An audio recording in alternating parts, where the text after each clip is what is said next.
I want to give you an introduction to Portal. So, what is Portal? Portal is a lot of things. Yes, it's a 16-week class that will help you get in touch with your subconscious mind, but it's also a means of accessing any information about any person, place, event, situation, thing, past, present, or future using non local awareness. It's a method for developing and understanding your own consciousness. It's a way to transcend traditional perceptions or understandings of time and space and develop a new appreciation for these things. It's also a tool that will enhance your personal growth, your self awareness, and your problem solving skills. Now, Portal was developed by Oz Sevilla. Oz was a stage hypnotist for almost 30 years under the name of Bruno Lamont in Central and South America. He did shows of up to 10,000 people, got a lot of experience, not just doing the hypnosis end of things, but also the production end of things. And so he's got a lot of years of experience working with other people's subconscious minds. He's also a mentalist. He has studied hypnotherapy, the certification end of things. He's trained in neurolinguistic programming, body language, micro expressions, as well as a lot of other disciplines. He is a certified inner vision instructor, which is sight without eyes, and he's one of only two people at the time who were certified to teach Hawaiian Remote Viewer Guild's method of remote viewing. Now, aside from his professional background, I think there are a lot of things in his personal background that contributed to him developing this method. Oz grew up in Mexico in a culture as well as in a family that took a lot of interest in the paranormal. They thought of it as just normal. He shares stories about one of his aunts giving him his first book about Uri Geller and telling him that everything in this book was true, that if he wanted to learn how to do the things that Uri was doing, it was possible to learn that. She also taught him how he could influence people without touching them. They would feel as though they were being touched, but he was doing it just with his mind. They made regular meetings of discussing books, discussing the practices and the methods in the book, and I think that she had a lot of influence on him developing this technique. Now, he also worked at one point at a talk radio station in Mexico where he was producing the radio shows. This led to him interviewing Jacobo Grinberg, who is a Mexican scientist, neurophysiologist, and psychologist with an interest in shamanism, meditation, astrology, telepathy, and Eastern disciplines, having written over 50 books on the topic. Oz had the opportunity to spend over 400 hours interviewing Jacobo Grinberg. Interesting little side fact about Jacobo is he mysteriously disappeared in 1994 at the age of 47. And so, again, he's had a lot of exposure to these topics and a lot of openness to them. He didn't grow up in a family like a lot of us did, surrounded by muggles who thought all of this stuff was just weird and woo woo. No, this was something that was just acceptable, practiced, experimented with from the time he was very young. Now it's now being taught by myself, Linda Sevilla. I've been a clinical counseling hypnotherapist since 1999, and I've taught hypnotherapy since 2004. And so, again, I myself have a lot of experience in working with the subconscious mind. In 2006, I took a very intensive medical intuitive program. I myself am also an inner vision instructor, and I've studied a lot of different topics like remote viewing, neurolinguistic programming, manifestation, the use of frequencies such as sound and color frequencies for healing, that sort of thing. Now, some important features of Portal. Everything that we do at the Ascension Center involves working with your subconscious mind in one capacity or another. And so we're going to be talking about and getting to know your subconscious a lot in this course. Essentially, what we're doing in the first 8 weeks of Portal is you are developing a common language between your conscious and subconscious mind. We call this the mind bridge. And we'll be talking more about this later on, but just to give it to you in a nutshell, your subconscious is the part of your mind that is intuitive, it is creative, it runs all of your emotions, and it is this part of your mind that is connected to the 0 point field or source as we think of it. And so it's your subconscious that's gathering information from the source and giving it to you when you're on a portal journey. Now, the conscious mind is the part of your mind that is logical, the part of you that is rational, the part that knows good from bad, right from wrong.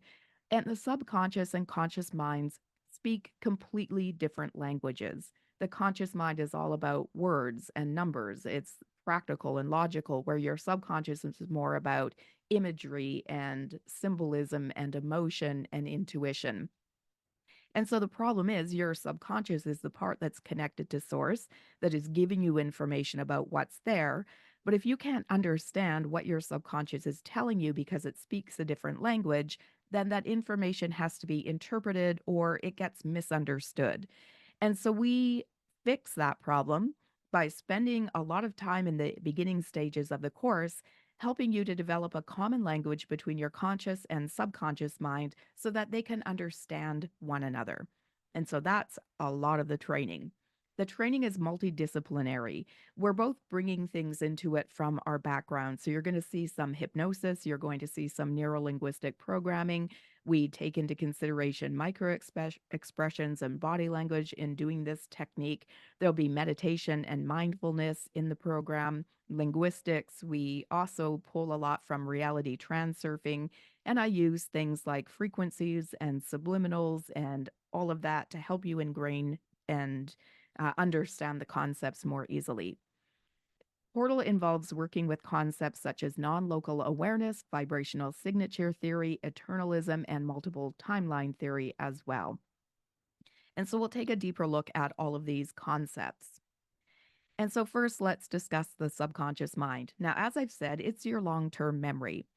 We will retain things in our logical mind for 24 to 48 hours, and then we either forget them or we deposit them into the subconscious mind. And so your subconscious mind contains within it all of your life experience.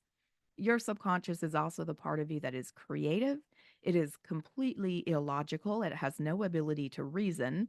And its primary function is self preservation. It wants to keep you safe. It's also the part of your mind that generates all of your emotions and runs all of your automatic behavior. In fact, your subconscious is responsible for driving 90 to 95% of your behavior. And so it's the part of your mind that keeps your heart beating, your lungs breathing, your hair growing. It's the part of your mind that runs all the behaviors that you don't think about anymore. Now, for example, when you first learned to drive a car, you were doing it with your conscious mind. You had to think about what to do in order to make the car work. But once you commit it to memory, once you're familiar with driving a car, now your subconscious takes over that behavior. You're not thinking about it anymore. You're able to free your mind up for other things. Now, we're born only with a subconscious mind. What this means is that we don't have our logical mind when we're born. And this is Mother Nature's way of making sure that we learn everything that we need to learn in those first few years of our lives. We've got a lot of things we need to learn.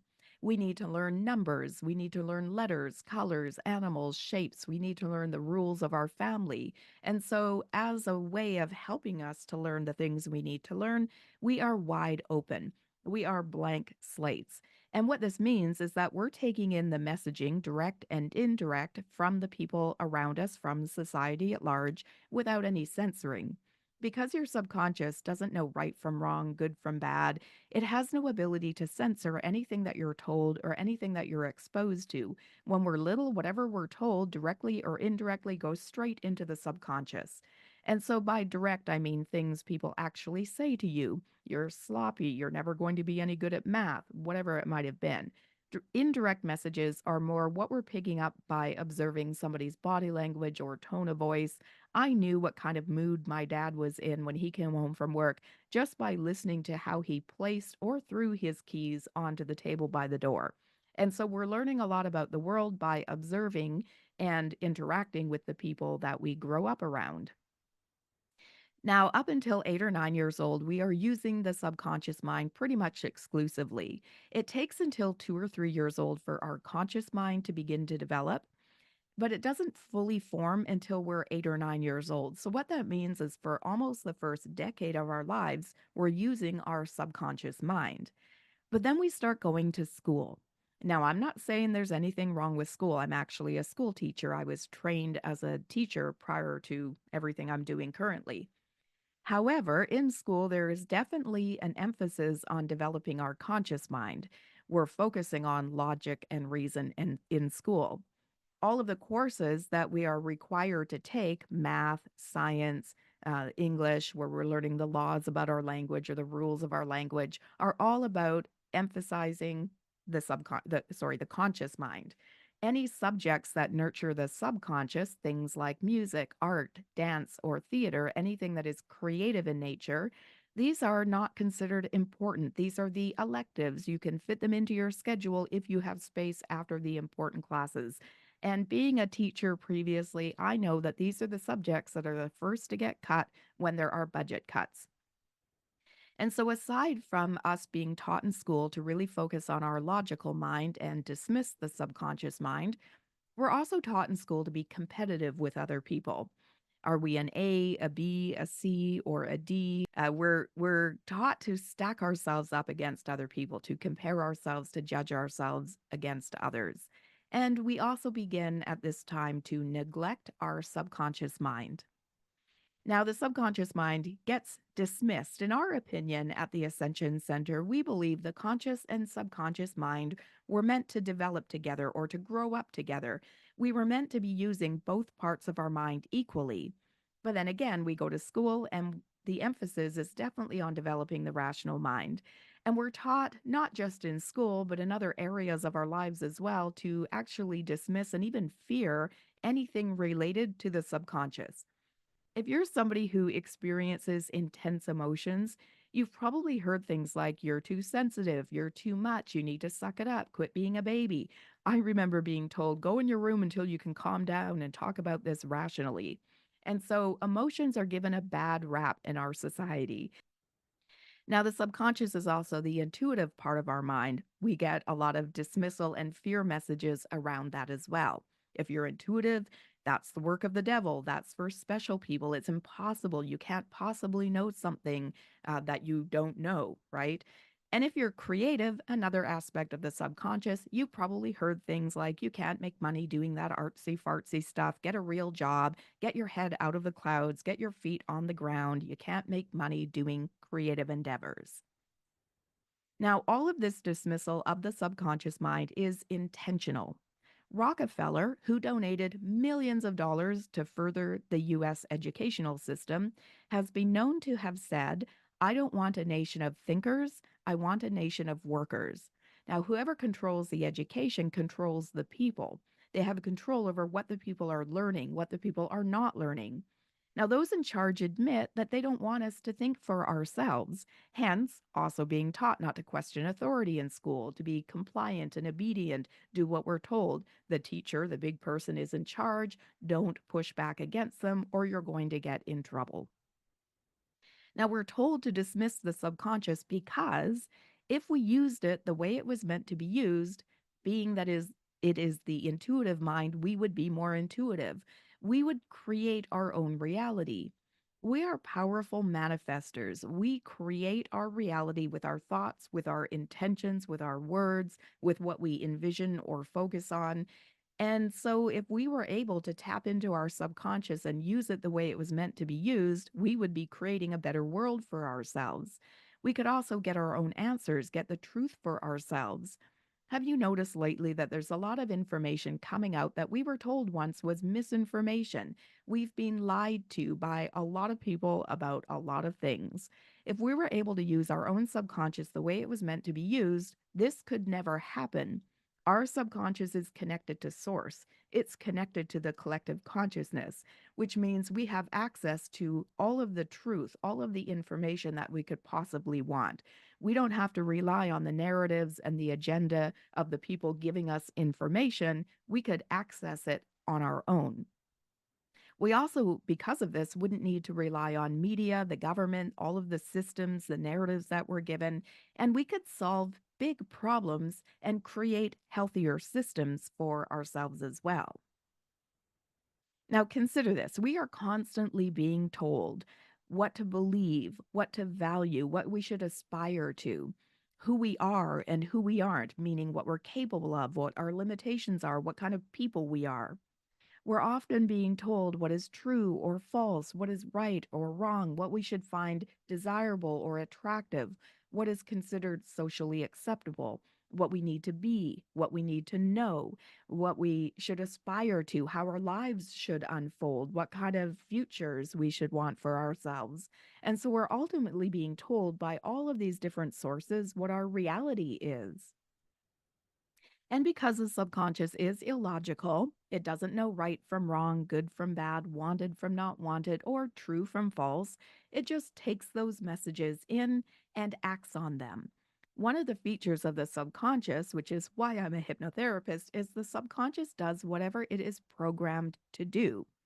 Now, in the ideal world, your subconscious has been programmed for you to be empowered, for you to be able to access your subconscious, for you to be in touch with your intuition and your creativity. But for most of us, that is not what the programming is. Consider this: we're told what to believe.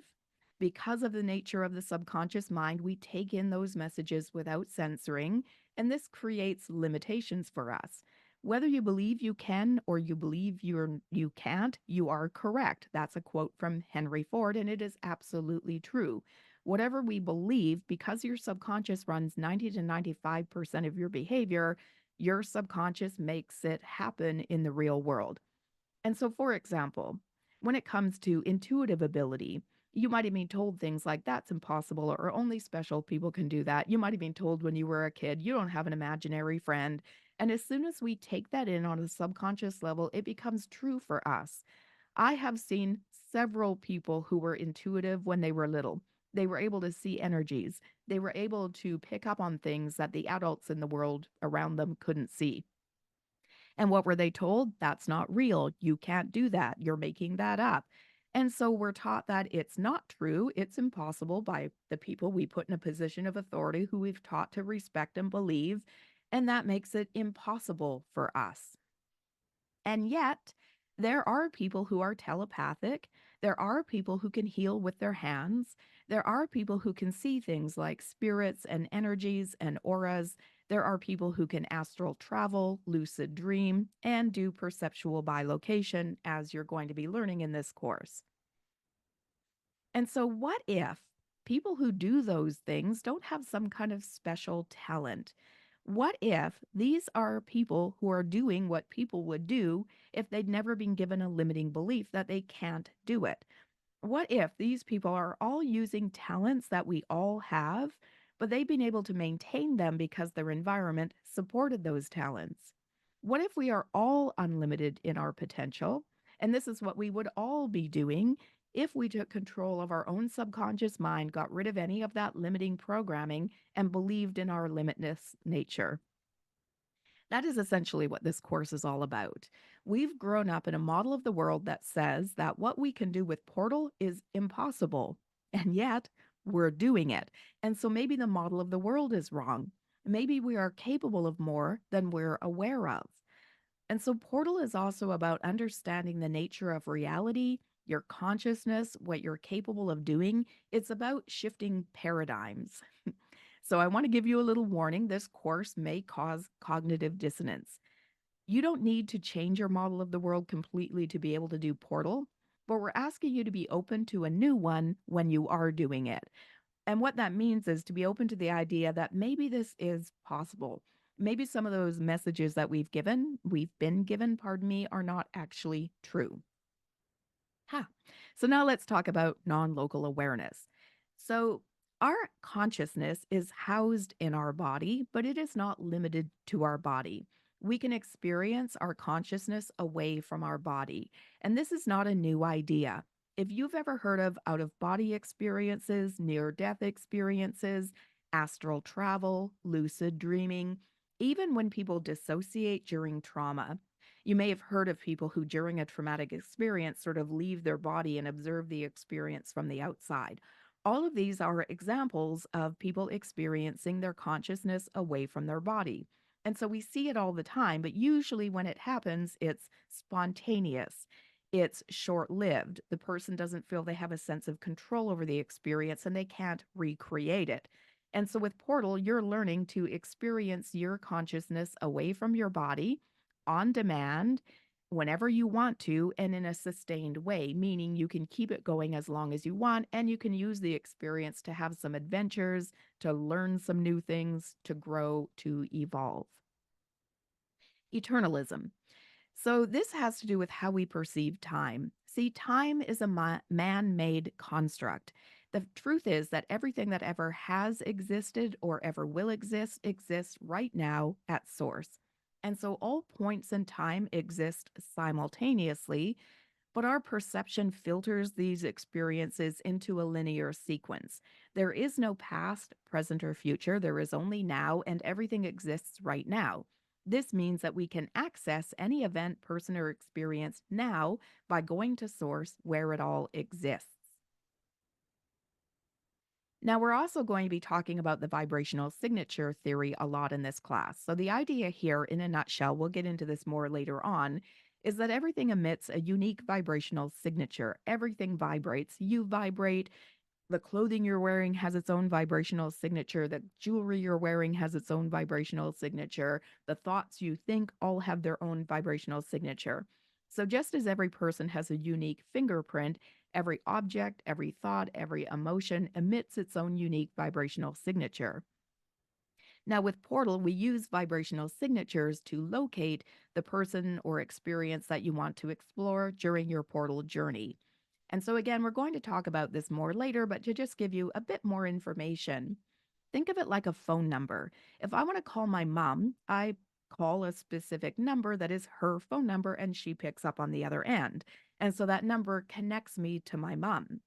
Now, we're going to be accessing different events or locations or experiences from source. How do we access them?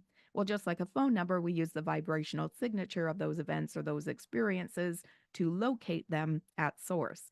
Just like I call my mom's number and she picks up, if I use the vibrational signature of seeing Elvis perform for the very first time, I can access that experience in source. Multiple timeline theory. Multiple timeline theory suggests that there isn't just one path that your life follows, but many potential paths based on different decisions. And so every time you make a choice, big or small, a new timeline can emerge where a different outcome occurs. And these timelines all exist simultaneously. Your current reality is just one of many potential realities. We're living in one timeline, but with Portal, we can connect with our other parallel timelines. We can also find a timeline for a desired result and use that information to make choices that align with that timeline. And so, for example, if I wanted to find the timeline where I am living the very best life I could possibly live, there are ways of tapping into that timeline and then looking at the details of what I'm doing, where I'm living, who I'm living with, what I'm doing with my life. And we can reverse engineer from there to make decisions now in order to end up on that timeline. And so this connection can offer us a lot of insights and lessons, guidance from experiences that we've had in these alternate realities. And not only can we connect with our own alternate realities, we can also connect with the alternate timelines of other people. And so this is the basis for timeline strategies, which is one of the divisions of the Ascension Center, where we actually use this idea to help people to create the lives that they prefer. Now, there are many, many uses of Portal. You can travel to a location and experience it. Is there some vacation spot you'd like to go to? Maybe there's something that you experienced in your past that you'd like to experience again. Go back for your first kiss once again. You could meet with people and talk. Now, this could be people living or dead because again, there is no time, everything and everyone exists right now. And so if there's some amazing thinker that you'd like to speak to, somebody whose brain you'd like to pick, we can use Portal to connect with those energies and to speak to people. You could explore hidden knowledge. Would you like to know what's underneath the ocean or who built the pyramids or if there's life on other planets? We can use Portal to go and have those experiences. We can use Portal to find missing people or objects. We actually have a couple of our students who have created their own business working for law enforcement, finding missing people. And we can gain insight into somebody's motivation. We can do what's called a psychohistory, which involves kind of getting inside of somebody's mind and finding out what makes them tick. Why do they act the way they do, think the way they do? What's their agenda? What's their motivation? We can also use different timelines to see how different choices play out. Would I be happier if I made this choice versus that choice? Stay in my work or leave it, go out on my own or stay married.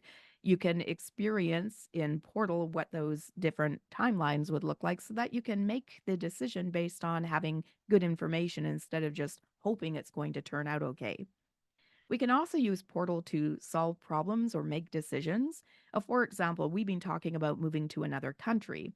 It's a pretty big move. So we could use Portal to go explore what it would be like to live in these different countries, as well as what the location we want to live in is going to look like, sorry, 5 years, 10 years, 20 years down the road. What's it going to be like in terms of economy, government, what's the political environment going to be like? What will the neighborhood be like? Will there be gentrification? Will there be any natural disasters? Wouldn't it be great to be able to have that information before you make a big decision like uprooting your whole life and moving to another country? Now, I do want to say here, Portal has been intentionally designed to only be used for good. So, for example, if you're a business person and you want to come up with a new business idea, you could use Portal to go into the future and see what the trends are at that time so that you can come back and be responsible for creating that trend. However, you cannot use Portal to go steal somebody else's idea.